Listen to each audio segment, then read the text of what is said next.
We have breaking news in Chatsworth, a dangerous high-speed chase of a hit-and-run suspect. And Stu Mundell is live overhead in Sky 2 in the Santa Clarita area. Stu, tell us what's going on. Well, northbound 14 freeway, we're still trying to catch up to this guy. You can see that black pickup truck every now and then. That's Sand Canyon that he's passing right now. There that vehicle is again. We are working to get our way up to that vehicle. You can see the brake lights coming on. Now, this is a wanted vehicle, apparently reckless driving. That's all this vehicle is wanted for, is reckless driving. Led LAPD on a crazy pursuit, wet roads, all through the San Fernando Valley. Actually worked its way out in the Simi Valley area and then back into the valley, and now we are northbound 14 freeway. LAPD still has their helicopter overhead, but it's only there to give the location out for the California Highway Patrol. They have officially taken this pursuit over. This pickup truck has 2 male Hispanics inside that vehicle. That's what the description is from all the law enforcement officers right now. You can see them well established on the emergency lane. That's the right emergency lane out here as we're working our way northbound now up the 14 freeway. One lone CHP vehicle right there in pursuit of it, but I can tell you this guy is on his radio working with his dispatcher. They're trying to arrange other units to join this pursuit and bring this to an end.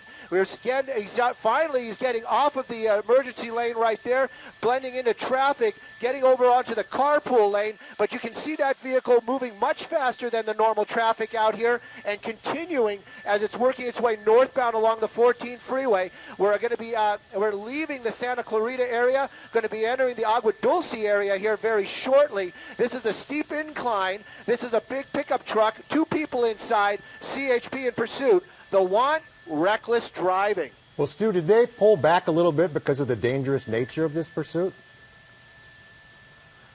Paul, I'm having a little bit of difficulty with our IFB right now. It's a lot of static, but I can tell you right now, northbound 14 freeway in the carpool lane right now, and you can see that vehicle moving much faster than the rest of the vehicles on the freeway. CHP still in pursuit back there. Again, the helicopter giving out the location. I have to work with my pilot a little bit. I don't believe he has the vehicle in sight, where it's going to help us keep an eye on it as we work our way northbound up here. But again, we're working our way northbound. We're going to be approaching Agua Dulce here shortly. This vehicle wanted for reckless driving. And again, at one time, they believed that the vehicle was involved in a hit and run, which made it a much different type of story. That's a felony offense. But right now, we understand that there was no hit and run after an investigation by LAPD. But again, he's still fleeing as he's working his way northbound along the 14 freeway out here. You know, you were talking about reckless driving. Did they give some examples, or they try to communicate with this truck and it just took off and started driving wildly? You know, in the beginning, when they originally pulled it over, there was some sort of driving that got an LAPD officer's attention. Maybe a little too fast around a corner, maybe he cut somebody off. There's no exact on that. But I can tell you, it was enough to get the police's attention, LAPD's attention. They got behind him. They turned on their lights. They tried to get this guy to stop, but they were unable to get this guy to stop, and that's when that pursuit started. During that pursuit, the initial pursuit, apparently there was some very close call that led LAPD to believe that there was some kind of hit and run involved during the pursuit. And then it turns more into a felony type of situation, an endangerment of the public. So they were really wanting to bring this thing to an end, even though there was wet streets and dangerous situations. But after further investigation and going back to that location, I believe they found no evidence of a hit and run. Maybe it was a very close call. And so they basically said, we're going to back off. There's that one unit right there. We're cutting up on Agua Dulce is the street right there. There's the second unit from the California Highway Patrol, and they're going to be joining this pursuit right now as we're working our way northbound on the 14 freeway. We're in the Agua Dulce area right now. Next major city is going to be Acton.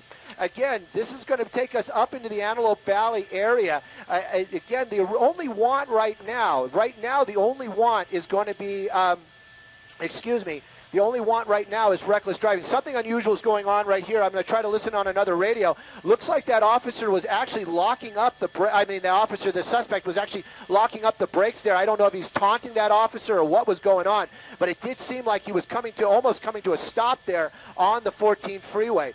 That light you see zipping around on the road right there, that's still that's still the Los Angeles Police Department. They are still overhead. They're using their light. They're communicating with the officers for the California Highway Patrol. And we are approaching the Acton area. We're probably leaving the Agua Dulce area, approaching the Acton area. I can tell you up ahead there's going to be some more traffic here for sure in the next couple of miles as we start getting into the Acton area and then into the Antelope Valley. Area, all descending on this area with SWAT teams, negotiators, trying to talk to this person inside this car. We don't know if the person is injured at all after this head-on collision or any other collisions with police officers, but we have seen flashes of light coming from inside the cab of this. Oh, there goes. There it goes. The door's opening now, and there the suspect appears to be complying. Getting on the ground there. Laying on the ground, smoke still billowing out of this vehicle. You know, if he had enough drugs in there to be smoking this whole time, he may have been trying to get rid of the evidence. And it almost looks like as if he's crawling. He's crawling his way toward police. Crawling his way toward police on all fours. We can't hear their instructions, but perhaps that is what they're telling him to do, to get away from that vehicle. The standoff underway now for about a half hour, and the suspect almost walking like a crab towards police officers, still on his... He may be under the influence of drugs, Bob. Keep that in mind. I don't know. That smoke coming from the vehicle, it's likely what it was. Now the suspect kind of squirming here in the crosswalk and still backing up toward officers. Getting up. Nope. Staying down. Almost looks like he's doing push-ups in a way. But the suspect outside of the vehicle, at this point, you know, it's interesting what police will do at this point because they don't know if the suspect is armed. So it would be dangerous for them to and they don't know if toward the suspect. This guy perhaps was trying to commit suicide. We don't know what he was doing. So continuing to inch his way toward police on his stomach, almost doing like the worm backwards.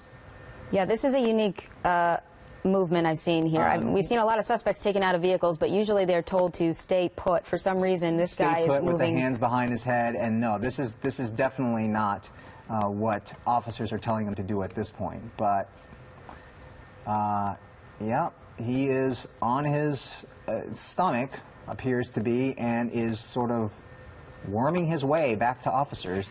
And there they are. The officers start to approach him. Here they go, closing in on him. And they're... And it is. It appears they do have him now in custody. Now he can join his passenger, who is also in custody. There he is, in custody, finally. This is about a half hour after this pursuit came to an end. A standoff there on the streets of Palmdale, the intersection of 30th Street and Rancho Vista. The suspect finally in custody. After a worm maneuver toward police. That was something I have not seen before, I'll be honest. So you're taking a look at the video from earlier on the left-hand corner of your screen there, that pit remover that CHP tried to use to stop this Ford F-150 truck, but it kept going. And in the right-hand side of your screen, you can see that standoff is come to an end after the driver had barricaded himself inside the cab of that truck for nearly a half an hour, possibly smoking something. There was smoke coming out of both windows, and now he is in police custody, wanted on a laundry list of charges. Really quickly, I want to show you as the suspect goes through this residential area. A passenger, the second person in the vehicle, getting out in that residential area. We believe this woman is also now in custody. Again, this pursuit upwards of 135 miles per hour in many freeways throughout the Simi Valley area, then also going through residential areas.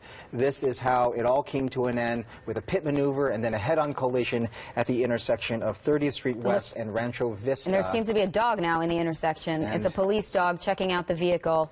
They send the police dog to make sure that there is nothing else or no one else inside.